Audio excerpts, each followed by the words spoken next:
Hello, welcome back to Voice of Mzansi. Today's story is unusual and serious. People have placed Durban's Addington hospital under 24-hour watch after a civil group removed illegal foreign nationals from its premises. Stick around until the end so you can hear where the information comes from and verify everything yourself. And if you're new here, don't forget to subscribe. This is the kind of story you want to stay informed about. It all started when a local community group stormed the hospital grounds, saying that undocumented people were using the facilities without permits. According to witnesses, they forced several foreign nationals out, accusing them of skipping queues and taking up beds that locals could have used. The public hospital, already under strain, became the focus of a tense standoff. Some locals applauded the move. Others said it was dangerous and divisive. What escalated things even more was what happened next. Community leaders and volunteers decided to guard the hospital around the clock to protect South African citizens from an influx of illegals.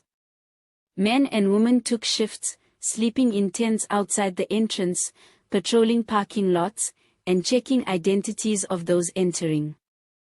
They said this was a measure of necessity, not vigilantism, but a way to demand that public services be reserved for taxpayers first. Hospital administration found themselves caught in the middle. On one side were anxious locals worried about long waits, on the other were foreign patients who say they came for emergency care and were turned away. Staff reported patients in tears, some South Africans who felt relieved, others foreigners who felt abandoned. Nurses told local media they had to tread carefully, balancing compassion and fear of retaliation from the community watchers. It's important to remember that the Emergency Medical Treatment and Active Labor Act guarantees care to everyone in critical condition. That law doesn't exclude anyone based on their immigration status. But in the real world, when tempers flare and resources run low, healthcare workers often feel pressure to prioritize citizens. And at Addington, the presence of armed volunteers has made it even harder for staff to follow policy consistently. Some civic leaders are defending the watchers. They say the hospital has become a magnet for people who are not supposed to receive free healthcare. They also worry about resource misuse, drug stockouts, and high turnover at the facility. But critics warn it sets a dangerous precedent. There are fears this could spiral into racial profiling, intimidation, and unlawful discrimination. One human rights advocate said it was like turning a public hospital into a guarded compound. The local government is aware. Health officials have been called in to meet hospital management and community leaders, with promises to review security protocols and clarify admission practices. Home Affairs has been asked to provide support and oversight, but so far there are no firm steps except talk. Meanwhile, the hospital remains under watch. Around the entrance you'll find friendly faces, locals chatting over coffee while keeping an eye on incoming cars, some looking hopeful, others looking uncertain. Occasionally visitors ask politely, "ID, please, we're just making sure the people here are supposed to be here." Tensions remain high, but so does vigilance.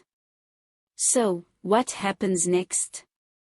Will local governments step in to put clear rules in place? Will hospitals get more funding, more staff and clearer guidelines? Or will this kind of community-run checkpoint become the new norm, especially if public services continue to feel overwhelmed? If you've had experience at Addington or know someone affected, we want to hear from you. Have you felt safer, or do you feel watched too much? Is it fair to guard a public hospital like this, or is it crossing a line? Share your honest, respectful thoughts below.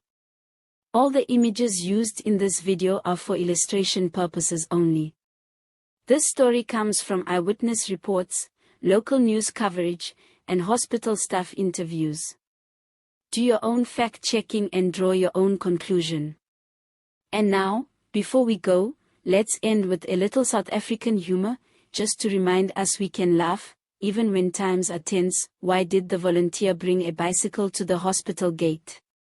Because they wanted to cycle through the queue faster than the foreigners. Okay, maybe not perfect, but hey, we all need a laugh sometimes. Thank you for watching Voice of Mzansi. If this story spoke to you, please like, share and subscribe for more ground-level stories that matter. Until next time, stay informed, stay compassionate, and stay Mzansi.